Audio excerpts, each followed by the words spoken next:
Okay, I'm gonna go through and explain the Botox mechanism of action.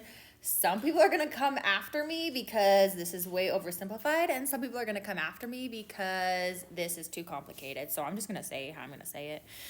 Okay, so here we have our little nerve cell, right? This big yellow part is our nerve cell. It's the ending right here, and then we've got our muscle cell here. Right here is our Botox, our botulinum toxin type A. So we've just injected this, bling. That was me injecting Botox into your muscle. So Botox actually right here is in the extracellular space. It's not inside the muscle cell. It's not inside the motor cell. It's just here kind of kicking around. So Botox comes in. It's going to bind with the receptor on the outside of your nerve cell.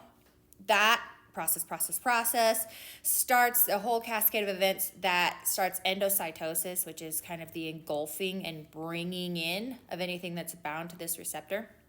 And in our case, for this receptor, it's Botox. So the Botox comes in. We have a light chain and a heavy chain on our Botox. It has a disulfide bond right there. That bond has to break in order for us to be able to utilize this Botox. So bond is broken. This light chain's released through here, process, comes down. This is our little vesicle of acetylcholine.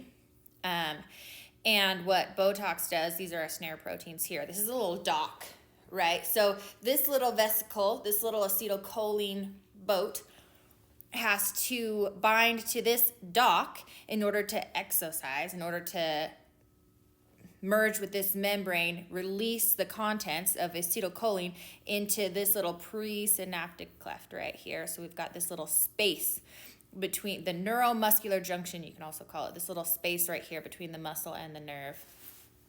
So Botox comes in, cleaves this, acetylcholine can no longer, or this little vesicle can no longer bind, acetylcholine can no longer be released.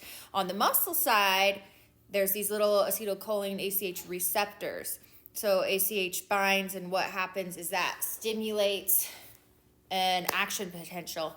Action potential, once that's met, boom, you've got a muscle contraction, right? All the way through the muscle. No acetylcholine, no muscle contraction. So Botox in, no acetylcholine, no muscle contraction. Muscle stays nice and relaxed. We don't get those expressive wrinkles. Okay.